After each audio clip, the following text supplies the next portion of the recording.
No, we didn't. Probably about 30 or 40 short.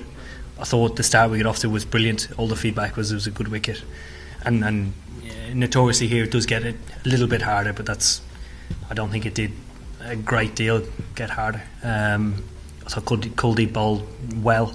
We know we can bowl well, and we know we can play him better than that. So between now and the next game, we need to assess our plans, make sure they're the right ones, and stick with them. Yeah, we've been saying that in the lead-in. We talked about every game in this series potentially feeling like an away game. It has the potential to do that, particularly when you play India and Pakistan away from home. They have a huge following. That's the reality of things, and we have to be accepting of that and get on with things.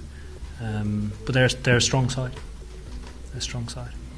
I totally agree with you. I think you do. The more time you spend at the crease, the better you see the ball. You go from sitting on the sideline and a dugout to match pace scenario when a guy's 3 overs into a spell. So it is going to be difficult to start, and that's the hardest part about batting is you're starting. So yeah, nail on the head. I think face more deliveries of him. But he's probably already faced 35 balls before he's come on to bowl. Like Joss is a magnificent player, spin, I think, regardless.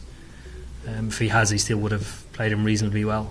But I think if you go back and analyse how Hales and Joss played him, it was actually pretty smart. Didn't give him chances, didn't necessarily get away, but acknowledged that he was bowling well. And then sort of one side I looked to take on the short side, didn't work, and then he got 2 of our guys out. So I think it's like any challenges where you go anywhere. If you're facing a guy who bowls 95 mile an hour, it's very difficult to replicate. If you're facing a guy who turns it both ways and disguises it well, it's very difficult to replicate because there is nobody else who bowls like that. So your preparation is a clear mind, you have a pretty clear plan, and you stick to it.